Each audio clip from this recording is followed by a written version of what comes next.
Data is in on migration patterns revealing that more people moved out of an area in 2022 than moved in. It's Friday, April 7th, 2023. I'm Kimberly Barton of Kinetic Realty, your local market expert with this week's Annapolis Real Estate Report.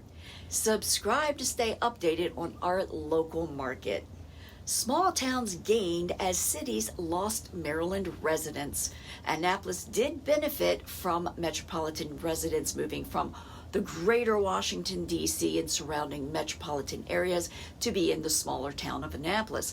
That did contribute to the higher prices we're seeing now as homes were selling and for cash and new residents had more buying power selling in more expensive areas.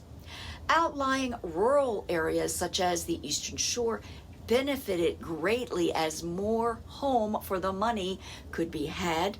Lots more privacy, land, and waterway privileges drew favor. Annapolis currently has 34 homes for sale priced over $1 million, and 13 of those are water-oriented. Overall, there are only 98 homes for sale in the 3 active zip codes of Annapolis with a median sales price of $740,000.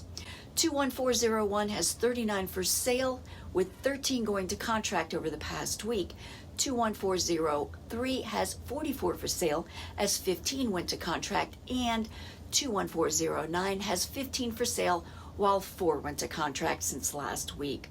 23 homes are coming soon, dropping this week. 9 new listings hit the market since my last report. 18 went under contract, 12 moved to pending, 32 sold in just 6 median days at 100% list to sold ratio. The highest priced home to sell over the past week was in Murray Hill for $1,298,000. Rental inventory remains at 22 homes for lease at $3,100 per month and going under lease in just 17 days. What's on your mind about our local market? Message me your questions. That's a wrap for this week's Annapolis Real Estate Report for Friday, April 7th, 2023. Thanks for tuning in. I'll see you next week. Happy weekend.